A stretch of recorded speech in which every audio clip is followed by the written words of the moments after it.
I am going to start tonight talking about Bitcoin cycles because everyone seems to want to, and because they are really interesting, and we're kind of, I think, getting to the end of a cycle, and because somebody sent me a video to watch and I agree with this cycle. So I'm going to talk about it. First of all, let's talk about where we are with Bitcoin.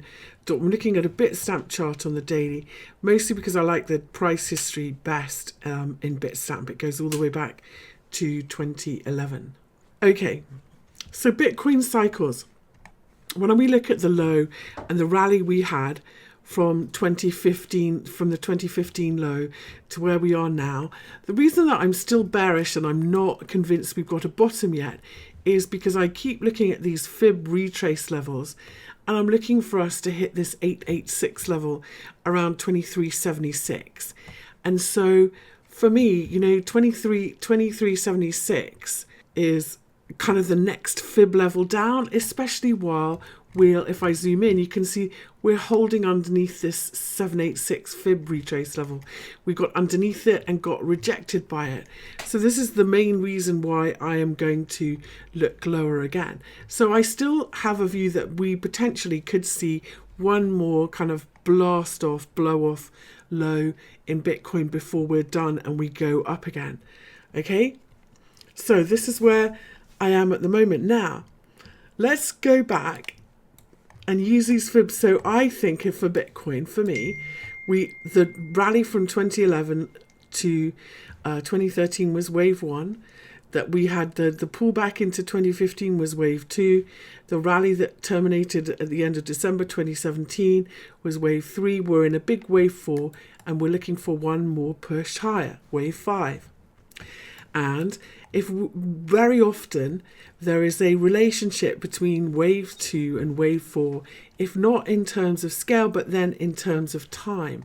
So what I'm going to do is I'm going to take away this fib retrace. I'm going to hide this fib retrace for a minute.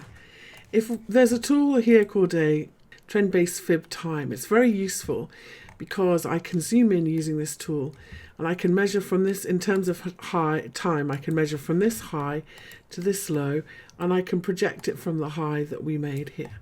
So this is what we're going to do here. Let's zoom in and make sure I've lined it up correctly, and I'm using it in terms of days because I want to see it in terms of days. So we might have to zoom in to make sure we've got the days right for the exact high and exact low. So far so good. Okay, so now we're going to zoom out again, move left, make sure we've got it on the high here. Okay, and we have up to the day. So this means that when we are equal in terms of time, we can line up with this line here, and that puts us at the 28th of January.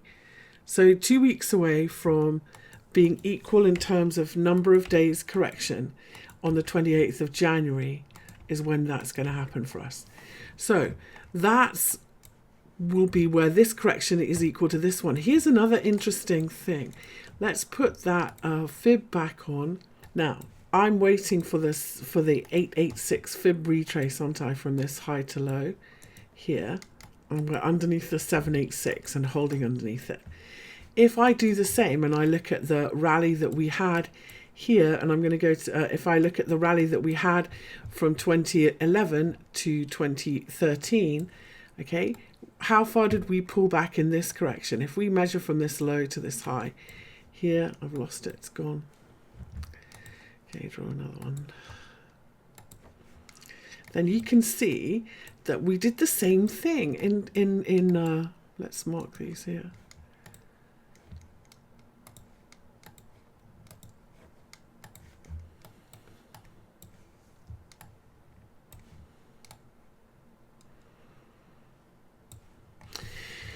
You can see that back in 2014 and beginning of 2015, we did the same thing. We went underneath this 786 fib level, but we never quite reached the 886 fib level either. So we went kind of 84% or 85%.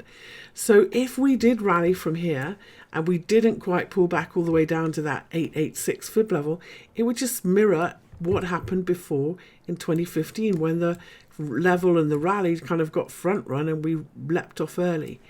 So I'm open, having seen that, to that happening again, and we don't quite make it to 2344, and this kind of 3000 level is the low. So let's leave it at that. Now, there is one other kind of rough rule that applies. Okay, so I'm going to mark, first of all, I'm going to mark this day with a vertical line.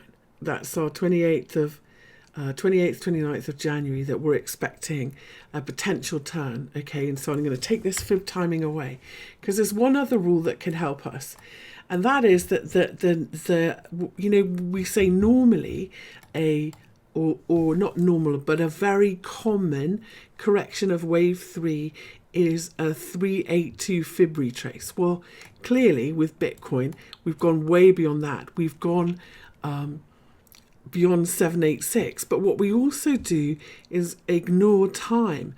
And very often, the correction of a wave 3 is 1/3 of the rally.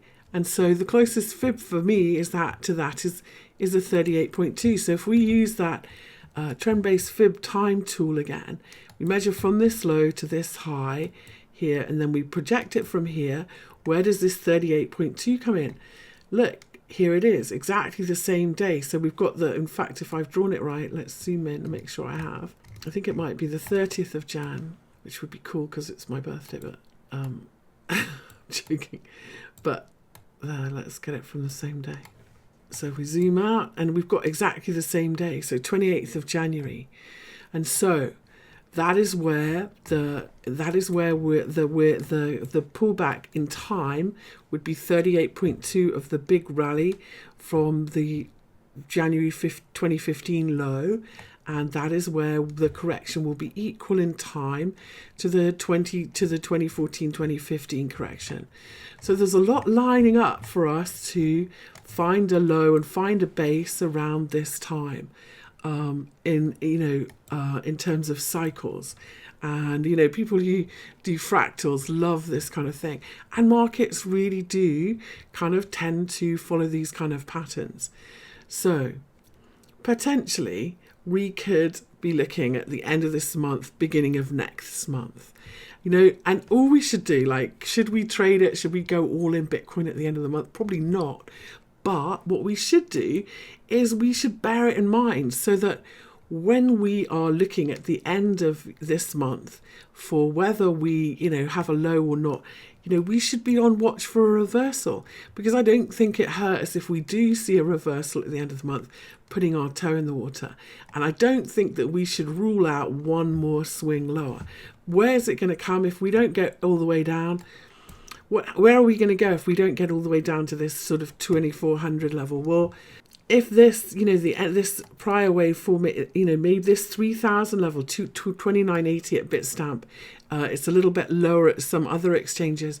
Very nice support and resistance level here. We can see here, I wouldn't be surprised. Plus, Bitcoin loves round numbers, so I wouldn't be surprised if we didn't find a base around 2980, 3000. If we repeat the pattern.